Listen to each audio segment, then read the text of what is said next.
밖에서 본 한국 코너입니다. 국제문제평론가 인문결연구소의 임상훈 소장 어서 오십시오. 네, 안녕하십니까. 오늘은 어떤 뉴스 정리해볼까요? 영국의 유력 시사 주간지죠. 이코노미스트지가 2013년 이후에 이게 매년 말 되면은 그 올해의 국가 이걸 선정을 합니다. 예. 매년 내부 개혁과 혁신으로 세계적인 모범이 될 만한 그런 국가들을 선정을 하는 건데 올해는 프랑스가 선정이 됐거든요. 프랑스. 네. 근데 이 마지막까지 프랑스하고 경합한 나라가 한국이었습니다. 예. 결국 이코노미스트가 선정한 올해의 국가 2위 자리에 한국이 올랐다 이렇게 말할 수 있는 건데 선정 기준이 어떻게 돼요? 일단 이 언론이 판단하는 그 불량 국가는 제외를 하고요. 예. 뭐 예를 들어서 우리 타임지라든가 기타 여러 언론들이 세계에 영향력 있는 백인 선정할 때 나쁜 방향이든 좋은 방향이든 그 세계에 영향력 가지고 있는 인물들 선정하지 않습니까? 그렇죠. 그러다 보면 김정은도 들어가고 들어가는데 근데 이번에 그 이코노미스트지가 올해의 국가를 선정할 때는 이런 나쁜 영향력은 제외를 하고요. 예. 그래서 실제 이번에도 아예 그 북한을 명시를 했습니다. 미안하지만 북한은 빼겠다. 우선 심사 대상에서부터 뺀다. 네. 예.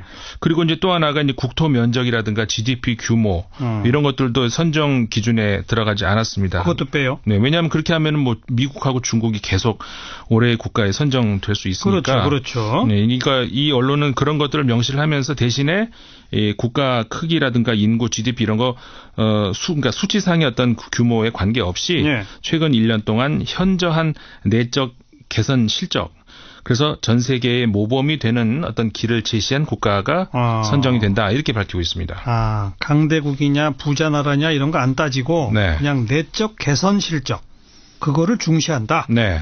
우리 한국이 2등 했다는 건 어떤 점이 플러스 요인이었을까요?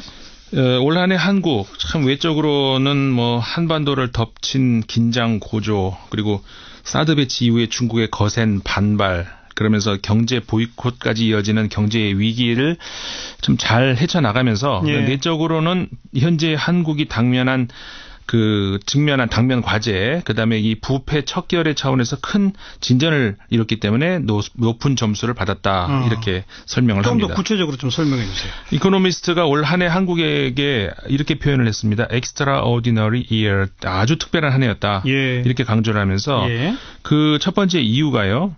북한의 미사일 위협을 아주 차분하고 품위 있게 견뎌낸 점이다. 이렇게 얘기를 하는데 사실 올해 그 북한의 핵과 미사일의 위협은 과거 전례가 없던 수준 아니었습니까? 일단 유엔의 대북 제재 결의안이 올해 4차례나 나왔다는 사실에서 알 수 있듯이 그렇죠. 북한의 최근 수년 동안의 그 사실 실질적인 핵무기 소유를 지금 가시권 안에 두게 되지 않았습니까? 그 결과 북한이 이제 올해 들어서 역대 어느 핵무기보다 더 강한 수준의 핵무기를 지하 실험까지 사실 했고요. 미사일도 역대 우리가 이 통계를 보면은 김일성, 김정일 시기를 다 포함해서 어느 해보다 올해 가장 빠른 미사일 개발 속도를 보여줬거든요. 맞습니다. 김일성 당시에는 북한이 신형 미사일 실험을 3차례밖에 안 했습니다. 통틀어서 김정일 시대에는 2차례밖에 안 했고, 근데 김정은 올해 들어서만 신형급 미사일을 6차례나 선보였다. 그랬죠. 이런 긴박한 대북 문제 상황을 정상적인 방식의 인수인계 없이 갑자기 물려받은 문재인 정부가 이코노미스트지의 표현을 그대로 하자면 차분함과 품위로, 그러니까 calm and grace라고 표현을 했습니다. 견뎌냈다는 겁니다. 차분함과 품위를 갖고 북한 위기를 견뎌냈다. 그게 첫 번째네요. 그리고 이 과거 같으면은요, 이 전쟁 위협이 있으면 이제 국민들이 물건 사재기하고 또 방위 성금 모금 이런 굉장히 전쟁에 대한 공포심 이게 일상 삶을 이렇게 잠식하지 않습니까? 근데 이제는 몇 차례 이 코너에서도 외신 보도를 제가 소개해드렸습니다만은 북한의 위협이 이제 더 이상 한국의 일상에 전혀 변수가 되지 않는. 그러니까 다시 말하자면은 국내 정치적인 어떤 불순한 목적이 북풍이라든가 이렇게 통하지 않는 나라가 됐다 이런 평가라고 할 수가 있는 거고요. 실제 올해 북한 위기는 그 100% 북한에서만 만들어진 위기라기보다 뭐 외신 표현들 많이 소개해드렸습니다만 미국 트럼프 행정부의 천박한 대응, 그다음에 일본 아베 정권의 전쟁 공포 여론전이라는 그런 양념이 첨가된 북미일 합작품이라고 할 수가 있다는 거죠. 예. 일각에서는 그런 얘기합니다. 그 북한 위기 앞에서 전 세계가 전율을 하는데 한국 사람들만 남의 일 보듯이 태어나다 이런 말을 하는데 이번에 이코노미스트지를 포함을 해서 이 유럽이라든가 미국의 유력 언론들 오히려 북한발 위기를 제대로 대응한 사람들은 한국 정부와 한국 국민들이다 이런 평가를 하고 있습니다. 네, 그런 의미에서 차분함과 품위를 갖고 이런 표현이 나오는 거로군요. 네. 그게 첫 번째고 그리고 또 두 번째는요? 그 부패 척결 차원 이야기 아까 하지 않았습니까? 네. 그러니까는 외적 위기에 대한 대응이 차분함이었다면은 내적 부패에 대한 대응은 단호함이다 이렇게 이제 표현이 되겠는데 아하. 이 이코노미스트지는 외적으로 북한이라고 하는 위기 변수 와중에 국내에서는 대규모 국민행동 그리고 이어지는 대통령 탄핵, 수감 이렇게 급변하는 정치적인 상황에도 새 정부가 차분하게 중국의 보이콧 사태를 헤쳐나갔고 미국의 FTA 개정 협상 요구를 정중하게 연기시켜왔다 이렇게 평가를 했습니다. 그러면서 또 이 한국 그 사법계는 한국 최대 재벌인 삼성의 총수라고 표현을 하더라고요. 그러니까 보스라고 표현을 하던데 이재용 삼성 부회장을 구속 수감했다 이런 평가를 하기도 했습니다. 이건희 회장이 지금 상태가 그러니까 그냥 보스로 부르는군요 이제는. 그러네요. 그러니까 한마디로 내후 외환 현명하게 대처했다. 그게 이제 올해의 국가로 한국이 주목받은 그건데. 근데 프랑스는 우리보다 더 높은 점수는 뭐예요? 그 모두에서 말씀드렸듯이 올해의 국가 선정 기준이 뭐 수치로 나타나는 양적 성과가 아닌 변화하는 환경에 적극적이고 혁신적인 대응을 보여줌으로써 재구천의 다른 문화권에도 새로운 모델을 제시를 과연 했는가? 그러니까 말하자면 질적 차원의 새로운 대안을 제시를 했는가? 이게 올해의 국가 선정 기준이라고 말씀드리지 않았습니까?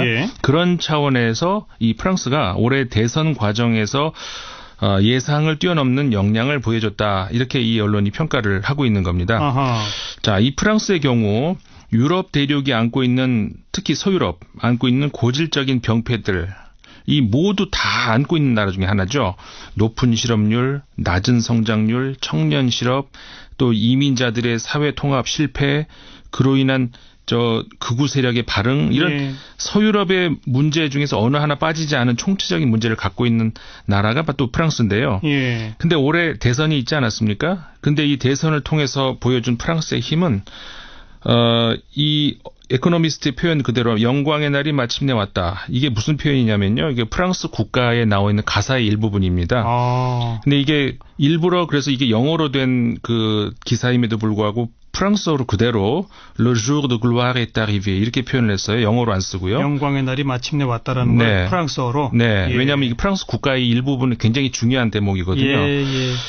그렇게 할 만큼 아주 극적이었다. 이렇게 이 언론이 평가를 한 겁니다. 마크롱 대통령이 당선했잖아요. 그게 정말 그렇게 훌륭한 건가요?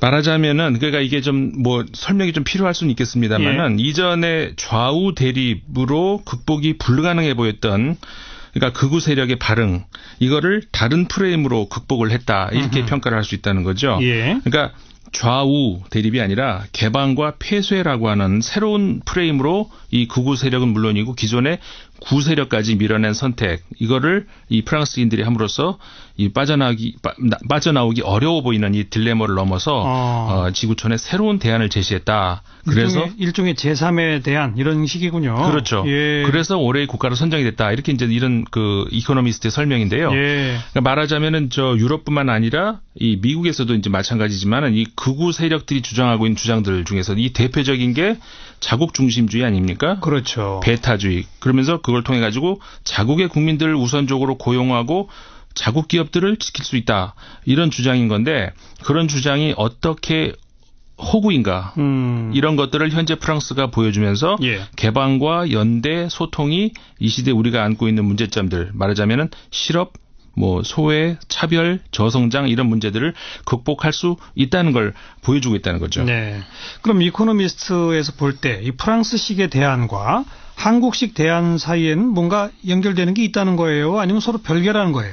그러니까 말하자면은 미국이 기존의 세계 경찰 역할 포기하지 않았습니까? 자국을 위해서 새로운 길을 가겠다 이런 선언을 한 지금이고, 예. 그다음에 아직 인권, 자유 뭐 이런 차원에서는 갈 길이 멀어 보이는 중국이 경제 분야에서 미국을 위협하는 대국으로 올라선 지금 과연 국가가 할 수 있는 거는 뭔가? 또 시민이 할 수 있는 거는 뭔가? 굉장히 근본적인 질문 아닙니까? 그렇죠. 여기에 대한 답을 제시한 두 나라가 이제 프랑스하고 한국이라는 거죠. 어허. 다시 말해서 그 점에서는 공통점이 있다는 건데, 예. 그러니까 그 공통점이라는 것이 뭐냐면은 분명한 철학을 가지고, 그러니까 다 좋다가 아니라 가야 할 길과 분명히 배격해야 될 길을 명확하게 보여줬다는 거죠. 예. 요건데 다 좋으니까 통합하자, 다 같이 가자, 이런 자세는 현재의 모순을 절대 벗어날 수 없다는 점을 분명히 한다는 건데, 이 프랑스의 경우는 이 배격하고 나아가야 할 대상을 폐쇄라고 잡은 거고, 한국은 그걸 적폐라고 규정한다, 이런 차이점이 있다는 것이죠. 예, 그러니까 예. 흔히 말하듯이 프랑스의 마크롱 대통령과 이 집권당이 중도 세력이고, 따라서 좌도 우도 아닌 중간 영역을 정치적인 지표로 삼는다, 이런 생각 많이 할 수 있는데, 그렇지 않다. 그럴 거는 몰이에서 나온 오해다, 예. 이런 거죠. 폐쇄주의는 완전히 배격한다라고 하는 분명한 어떤 노선과 철학이 있다, 이런 네. 얘기군요. 알겠습니다. 어쨌든 뭐 올해의 국가 2등 우리 스스로 좀 기뻐해야 할 그런 일인 것 같고요. 네네.